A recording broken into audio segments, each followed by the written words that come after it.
Hello viewers, আসসালামু আলাইকুম। আশা করছি আপনারা সবাই অনেক বেশি ভালো আছেন। আজকে আমি আপনাদেরকে তৈরি করে দেখাবো ব্রেড রোল। এই রোলটা এতটাই মজার যে একবার খেলে বারবার খেতে ইচ্ছা করবে।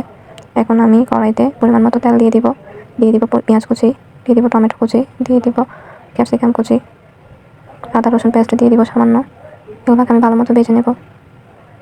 দুটো সেদ্ধ আলু ম্যাশ করে দিয়ে দিব, পনিরকে গ্রেট করে দিয়ে দিব পরিমাণ মতো লবণ, পরিমাণ মতো মরিচের গুঁড়া, পরিমাণ মতো হলুদের গুঁড়া, পরিমাণ মতো মশলা, দিয়ে দিব ধনেপাতা। আমি এখন কিমাটা রেডি করে নেব। এখন আমি পাউরুটির সাইডগুলো কেটে বেলে নেব। এখন আমি কিমাগুলো দিয়ে দিব, দিয়ে জাস্ট রোলটা রেডি করে নেব। ফ্রেন্ডস, দেখতে পাচ্ছেন আমার রোলটা রেডি করা হয়ে গিয়েছে। এখন আমি ময়দার পানি দিয়ে একটা পেস্ট তৈরি করে নেব।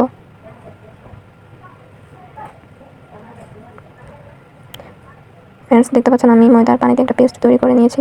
এখন আমি রোলটাকে পেস্টের মধ্যে ভালো মতো ভিজিয়ে ব্রেড ক্রাম্বস লাগিয়ে নিব। দেখতে পাচ্ছেন আমি ব্রেড ক্রাম্বস লাগিয়ে নিচ্ছি। এখন আমি রোলগুলোকে একটা একটা করে ভেজে নেব।